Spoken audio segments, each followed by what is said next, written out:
J'ai créé la brasserie Guillaume en janvier 2015, donc dans un projet de m'installer sur une activité de production de bière artisanale. J'ai vinifié pendant une dizaine d'années dans différentes régions de France et je souhaitais m'installer à mon compte, renouer avec mes origines du Nord aussi, et puis en fait faire d'un hobby que j'avais à la maison, d'en faire mon métier et d'en créer mon entreprise. Je voulais des marques fortes, je voulais des marques assez ancrées dans l'histoire locale. Et donc ça m'a paru naturel, à côté de Chambord, de créer la 1515, alors en petit clin d'œil à la 1664 industrielle. Voilà. Il y a la 1515 en artisanal maintenant. C'est court, ça se retient bien, c'est une date qui est encore assez connue par pas mal de gens. Et puis ça tombait pile 500 ans en fait pour la commémoration de la bataille de Marignan, 1515. J'ai démarré en 2015. Donc on était vraiment dans le sens de l'actualité.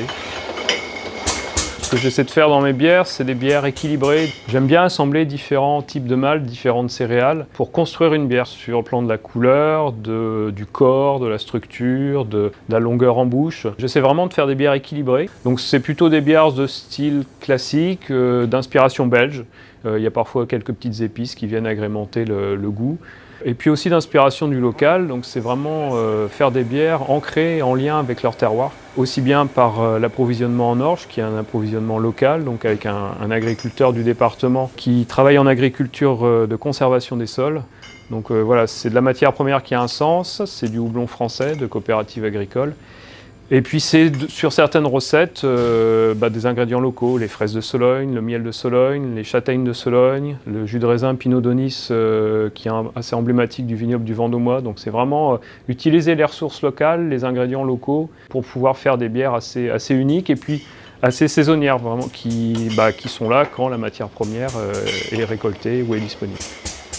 C'est du centre, j'y suis quasiment dès le début de la création de la brasserie pour vraiment réaffirmer et afficher l'origine centre Val-de-Loire du produit. Vraiment l'identifier auprès des clients comme étant un produit de facture artisanale, de matière première régionale et avant tout donc de goût qui est un peu l'ambassadeur des saveurs du Val-de-Loire. Ouais. Donc la signature C'est du centre en cela a été vraiment intéressante à la fois pour mettre en réseau tous les producteurs locaux qui sont dans la même démarche et puis aussi aller à la rencontre des consommateurs, aussi bien professionnels, les revendeurs professionnels que les particuliers.